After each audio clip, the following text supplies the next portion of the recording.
కర్ర విరక్కుండా పాము చావకుండా అన్నటువంటి రూట్లో అమిత్ షా ప్లాన్ వేస్తున్నారు. వాస్తవంగా ఒక పార్టీ నుండి ఇంకో పార్టీలోకి వెళ్తే ప్రజాప్రతినిధులు దాన్ని ఏమంటాం మనం, పార్టీ ఫిరాయింపులు అంటాం. ఈ ఫిరాయింపుల్ని ప్రోత్సహించదు భారతీయ జనతా పార్టీ. అయితే ప్రత్యక్ష కథ నడిపిస్తుంది. ఎట్లాగా వాళ్ళ చేత ఆ పార్టీలో రాజీనామాలు చేయించి ఆ తర్వాత తన పార్టీలో చేర్చుకుని మళ్ళీ పోటీ చేయించడం అన్న ఇట్లాంటి దాంట్లో 100కి 80% పాజిటివ్ రిజల్ట్ వచ్చింది, 20% ఫెయిల్ అయింది. అంటే 20% ఓడిపోయారు. కర్ణాటకలో కానీ మహారాష్ట్రలో కానీ మధ్యప్రదేశ్లో కానీ చేసుకొచ్చినటువంటి మహారాష్ట్రలో అట్ట చేయాలి.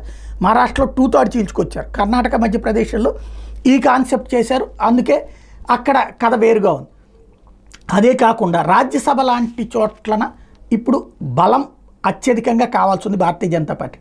ప్రజెంట్ సింగిల్గా భారతీయ జనతా పార్టీకి 97 దాకా ఉంది. ఇప్పుడు కొత్తగా 12 మంది వస్తున్నారు. అందులో దాదాపు 9 సీట్లు భారతీయ జనతా పార్టీకి ఉంటాయి. అంటే దగ్గరగా రేపు 108 దాకా వస్తున్నాయి. ఇది కాకుండా మళ్ళీ నామినేటెడ్తో కలిపితే భారతీయ జనతా పార్టీకి సింగిల్గా 50% స్థానాలు ఉండాలి అన్నది అమిత్ షా ప్లానింగ్.